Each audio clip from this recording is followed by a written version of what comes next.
ámbito nacional de transposición de la directiva en España, y para ello pues tenemos la enorme suerte y el honor de contar en esta mesa con don Jesús Quijano González, que es catedrático de Derecho Mercantil en la Universidad de Valladolid, vocal de la Comisión General de Codificación, consejero académico de Allen & Overy, y nos va a hablar pues, de esas previsiones de transposición de la directiva, si está más o menos parada, si llega pronto. Nos lo va a comentar todo el profesor Quijano. Gracias. Pues lo primero que te corrijo es lo del honor y suerte. Lo del honor no lo soy, muy subjetivo. Lo de suerte, eso me ofrece más dudas. Yo creo que está, sí o sí. Bueno, pues empiezo por agradecer una vez más la invitación que sistemáticamente me hace Alfonso, sabiendo que la voy a aceptar. Yo creo que ya le he dicho algunas veces, no sé si he participado en los 8 o si no 8 o 7, que creo... Bueno, pues creo haber alcanzado el estatus del fijo discontinuo. Yo sigo al profesor Quijano desde antes. Yo el de fijo discontinuo. Darío, yo creo que habría que hacerle ya, no sé, cónsul honorario del Reino de Sicilia. Bueno, pues la verdad es que con mucho optimismo por mi parte le sugerí a Alfonso cuando me dijo, bueno, pues dentro de tal que pues previsiones de transporte, no lo pensé más, si lo hubiera pensado, me hubiera sugerido ese tema, porque ¿cuáles son las previsiones de transposición? Que no hay previsiones de transposición. Y además, yo creo que tal como está planteado el tema en este momento, lo que yo he podido apreciar, casi se podría poner aquí lo del Dante a la puerta del infierno, abandonad toda esperanza. Y por tanto, ¿qué puede pasar en función de las previsiones, no previsiones de transposición? Bueno, eso es lo que iré desarrollando, pero claro, yo creo que conviene enfocar el tema estableciendo, yo creo que ya se ha dicho algo en la vez anterior, cuál es en este momento el estado de la cuestión, porque en parte a la conclusión que se puede llegar es que el relajo en la transposición también tiene bastante que ver con la dinámica que estas directivas han sufrido en Bruselas, en la Comisión. Estas, me refiero a las dos, porque el problema se plantea prácticamente igual en la de información sobre sostenibilidad y la eficiencia de vida. Creo que son dos directivas que nacieron ya, no sé si con algún pecado de origen, ¿no? Había pasado poco tiempo, eso objetivamente es así, desde la directiva del 14 de información no financiera. Eso estaba, como he escrito o he dicho alguna vez, todavía en un proceso de digestión en las empresas, y de repente aparece con un nivel de exigencia verdaderamente inaudito este doble asunto: la información de sostenibilidad y la diligencia de vida. Era previsible que, si llegadas las siguientes elecciones europeas, que estaban ya previstas, se producía algún cambio, incluso mínimo, de orientación en las instituciones de orientación política y estratégica, en las instituciones comunitarias, estas directivas iban a verse afectadas las primeras. Y así ha sido. ¿Y qué ha ocurrido? Pues que ha habido una especie de doble vendaval, el de simplificación por un lado y el de aplazamiento en la vigencia por otro, que las ha afectado a las dos. Suma uno el paquete ómnibus 1 y 2 y el stop clock, y es que ha sido una especie, como digo, de vendaval que a estas dos directivas las ha afectado de manera esencial en el ámbito de aplicación y en la vigencia. Pero las dos cosas, quizá algo en el contenido también, aunque pero eso no entraré en detalle porque si no me ocuparía todo el Congreso. Pero especialmente en estos dos temas, que son los que tienen más relevancia a efectos de la planificación estratégica de la transposición.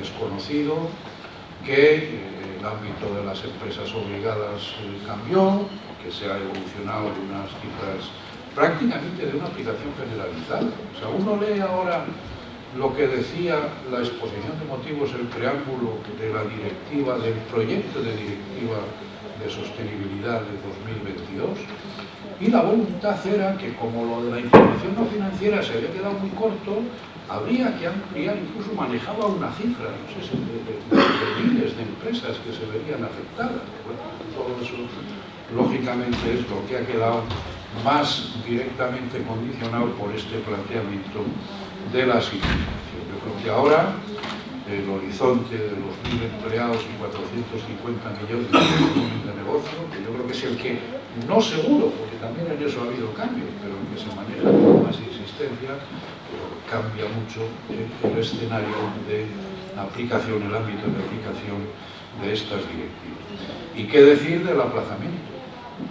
Es curioso aquí porque el primer aplazamiento ya normativo, después de la estrategia Stop o Clock, le hace una directiva del 14 de abril del 25 y ahí se modifica, se amplían ya las fechas de aplicación, pero no el plazo de transposición, que siguió siendo el 31 de diciembre de 2025.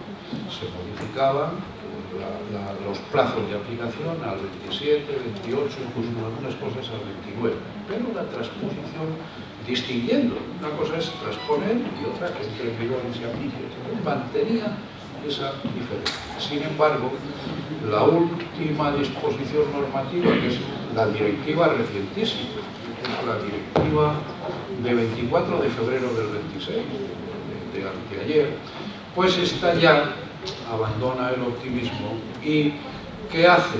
Marca ya también plazos de transposición distintos.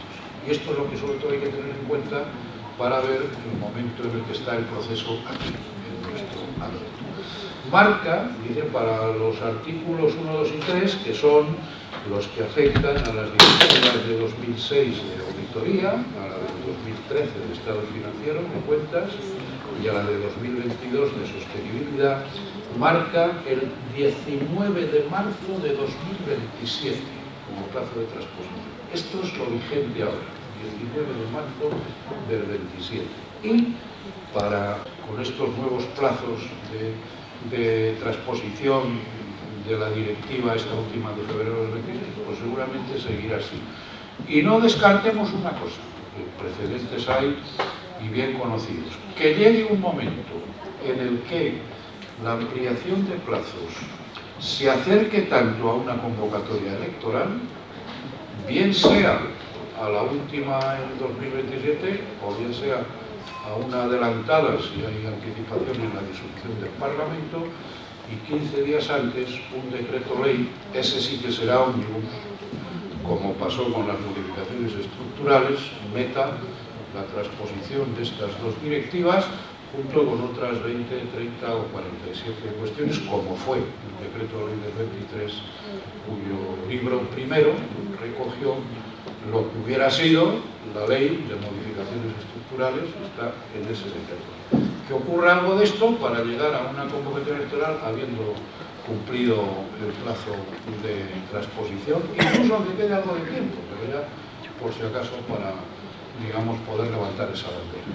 En este tema se ha cumplido el plazo de previsión una vez que ha sido sucesivamente ampliado en el ámbito comunitario. Bueno, pues ese es el estado de la cuestión. ¿Cómo hemos llegado? Porque yo creo que es la otra cuestión que conviene, que voy a hacer una referencia brevísima al itinerario seguido, tiene también alguna curiosidad, y una referencia final a lo que era la previsión de transposición en los proyectos de ley, o en el proyecto de ley que está, insisto, en el Parlamento y que aún no ha sido retirado, y que está todavía en sucesivos periodos de enmiendas. Bueno, pues el itinerario que se ha seguido en España en relación primero con la directiva, porque es la anterior, la de 2022, ¿no? La directiva de sostenibilidad, empezó con una curiosa consulta pública, que yo creo que ya instada, desarrollada por el gobierno antes de aprobar el proyecto de ley, pero que ya permitía ver que esta directiva venía en lo que llamaba yo antes un pecado de origen, pues algo así. Yo no había visto consultas públicas en cuyo objetivo, mirad cuáles eran los 4 puntos sobre los que se consultaban. Problemas que se pretenden solucionar con la iniciativa. Perfecto. Necesidad y oportunidad de su aprobación. Perfecto. Objetivos de la norma. Perfecto. Cuarto, posibles soluciones alternativas regulatorias y no regulatorias. No es normal que una consulta pública plantee ya posibles soluciones alternativas. No, trasponga lo que hay. No sé si hay margen alternativo, pero plantearlo ya de entrada ya dice algo de lo que de efecto era aquella intención cuando se hizo la consulta pública.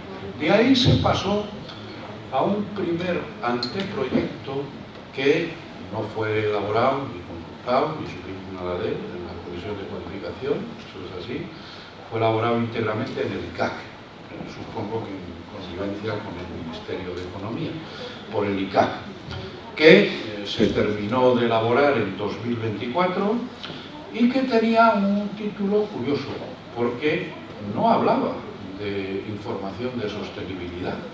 Seguramente se pensó que era, no sé si políticamente más correcto, o más vendible, o más atractivo, llamarle anteproyecto de ley de información corporativa sobre cuestiones medioambientales, sociales y de gobernanza. Es verdad que esos son los 3 pilares de la sostenibilidad, pero nunca lo llamó así, ni la directiva, ni luego el proyecto definitivo que se presentó al Parlamento recogió ya la denominación de la directiva, nunca tuvo ese título este tema. Otra cosa es que eso formara parte del contenido, pero es curioso que en el título del anteproyecto no apareciera para nada ni siquiera la palabra sostenibilidad, información de sostenibilidad. Claro, hablar de información corporativa sobre cuestiones medioambientales, sociales y de gobernanza, sin duda, es una cosa mucho más atractiva que hablar de información de sostenibilidad, como parece bien obvio. Bueno, pues ese anteproyecto pasó al gobierno y el Consejo de Ministros lo aprobó el 29 de octubre del 24. 29 de octubre del 24. Claro, el optimismo no tenía en ese momento límite. Se pretendía que quedaran vinculadas a partir del 1 de enero del 24, así lo ponía en el proyecto, empresas de más de 500 trabajadores. A partir del 1 de enero del 25, el resto de empresas. Ni siquiera se marcaban, bueno, sí, se marcaban un activo que supere los 25 millones y una cifra anual de negocio que supere los 50. Estamos en 450 millones como un plan de aplicación en este momento. Y así, obviamente, pues todas las cifras que se manejaban en aquel proyecto. El proyecto que se presentó en el Parlamento ya tenía la denominación, digamos, oficial. El proyecto ya se llamaba de información empresarial sobre sostenibilidad.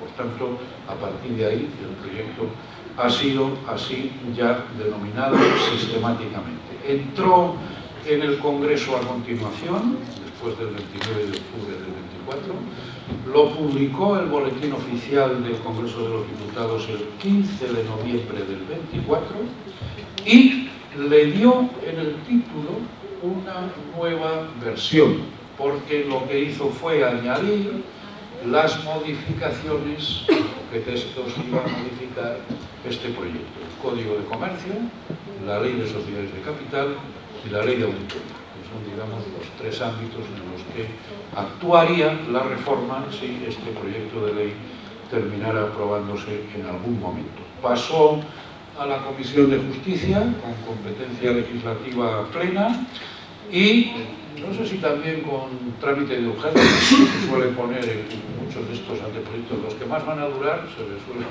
en el tiempo, se les suele poner con trámite de urgencia, y ahí sigue desde entonces, con esta, que no reiteraré, ampliación de los prórroga continua de los plazos del enmienda. Bueno, yo que alguna experiencia tengo de eso, diré, en mi breve estancia en el Parlamento, fui ponente de la Ley de Navegación Marítima, estuvo ampliado el plazo de enmiendas toda la legislatura y decayó al terminar la legislatura porque no se pudo aprobar. O sea que precedentes también de eso, de lo del decreto ley y de esto, de que termine la legislatura y decaiga, pues también es ahí. Y finalmente, si nos atenemos a lo que el proyecto todavía contiene, ese proyecto que está en trámite parlamentario todavía, a lo que contiene una brevísima referencia a la orientación de las tres modificaciones, sobre todo en un asunto que yo creo que resultará teórica y prácticamente especialmente interesante. La reforma del Código de Comercio pues es bastante previsible. Como ahí tenemos en el artículo 22 el contenido de la hoja abierta al empresario, sea individual o sea a sociedad, en este caso, en la hoja abierta a las sociedades, habrá que incorporar también los nombramientos de verificadores, lo mismo que se hace con los nombramientos de auditores, porque lo que se ha hecho es un paralelismo entre auditoría y verificación del informe de sostenibilidad prácticamente total. Y en efecto, en la regulación que tenemos en el Código de Comercio, la más genérica, ¿no?, del derecho contable, las reglas generales, pues ahí aparece el informe de sostenibilidad como parte del informe de gestión, con un desarrollo específico, que lo tenemos ahí todavía, para el informe de sostenibilidad cuando haya por medio un grupo de sociedades con empresas, porque la regulación contable de los grupos lo tenemos en el Código y esto iría en paralelo en esos artículos 42 y siguientes del Código de Comercio, ¿no?, donde está la contabilidad consolidada de los grupos de empresas, se incorporaría esto. En la Ley de Sociedades de Capital, ¿qué se afecta?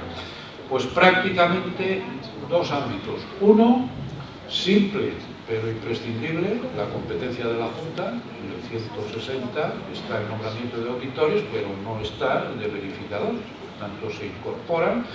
Y luego todo el régimen de las cuentas de la sociedad y del estatuto de los auditores, el nombramiento, etcétera, etcétera, pues en todos ellos se va introduciendo en paralelo una especie de duplicado para los verificadores. Esa es la reforma en la Ley de Sociedades de Capital. Hay una cosa que por más que busquéis no encontraréis de manera explícita, y es la más elemental. Se va regulando auditores y verificadores, la primera pregunta, y puede ser el mismo, auditor y verificador, auditor de las cuentas, verificador del informe de sostenibilidad en una sociedad. O sea, una sociedad puede nombrar al mismo auditor o a la misma sociedad de auditoría, que se encargue de ambas cosas, porque en efecto, luego en la ley de auditoría, veréis que sí está claro que los auditores actuales que están en el ROA se les habilita con un mínimo de requisitos para poder hacer la función de verificadores de los informes de sostenibilidad. Por tanto, la duda es, bueno, y una misma persona que tiene la doble habilitación, o una misma sociedad que tiene el doble objeto en su actividad, puede recibir, digamos, un doble nombramiento como auditor y como verificador. Mirar a ver la regulación del nombramiento, si lo dice, parece lógico que lo dijera, regula el nombramiento del auditor, del verificador, a ver si dice que puede ser el mismo. Solo hay una pista, bueno, pues una pista que puede ser suficiente. Artículo, lo que sería el nuevo artículo 264 de la Ley de Sociedades de Capital, que es el que regulaba y seguirá regulando nombramiento por la Junta General. Estaba referido a los auditores y ahora también aparece el nombramiento de... Y empieza diciendo, la persona o las personas que deban ejercer la auditoría de cuentas y la verificación de la información sobre sostenibilidad serán nombradas por la Junta, etcétera, etcétera, luego el nombramiento por la minoría, todo eso. La persona o las personas. Bueno, y ahí cabe deducir que puede ser la misma al manejar el singular y el plural. Pero es curioso que no lo diga de manera explícita. Cabe combinar las dos funciones con tales precauciones o tales requisitos. Fui a ver incluso, digo, a ver si en la retribución hay algo, para que dijera que no se retribuya dos veces de manera completa, sino que haya una especie de retribución completa. No. Yo creo que ha habido como una cierta, esto viene delicado, ha habido como una cierta sensación de ser discretos para que se pueda hacer, pero no decirlo de manera muy explícita. Creo que algo de esto puede ser la explicación, porque si no, se hubiera dicho más explícitamente. Y esto de que haya que deducirlo de la persona o las personas, cómo me manejo el singular y el plural, pues me pareció sinceramente un poco extraño. Y luego la reforma de la ley de auditoría, con eso termino, pues esta lo que hace es, ya de una manera mucho más detallada, todo el estatuto personal del auditor, incompatibilidades, nombramiento, cese, retribución, ejercicio de la función, en fin, todo lo que hay en la ley de auditoría y en el reglamento, que habría luego que modificar también en paralelo si se aprobara la ley en este sentido. Para el auditor, pues está aplicado al verificador, que sería, digamos, la figura paralela en ese sentido. Esta es, hasta este momento, la previsión en el calendario incierta. En contenido no creo que sea muy diferente esto, porque el contenido de la directiva, en algunas cosas, de aplicación, etcétera, ha cambiado, pero en otros aspectos, el contenido del informe, etcétera, no, en eso no se ha modificado sustancialmente. Por tanto, la previsión del proyecto de ley, en eso, en estas breves indicaciones de resumen que dan, más o menos se mantendrá. Y termino pues otra vez insistiendo en que en absoluto será descartable que es un decreto ley de esos de 125 páginas, cuando nos encontremos con que se ha incorporado, como pasó con la ley de modificaciones estructurales, el asunto de la información de sostenibilidad y quizá también el de la diligencia de vida, porque tienen distintos plazos de los han ido siempre tan en paralelo que, de haber alguna solución de ese tipo, lo previsible sería que tengan la misma solución la transposición de las dos directivas. Y con eso termino.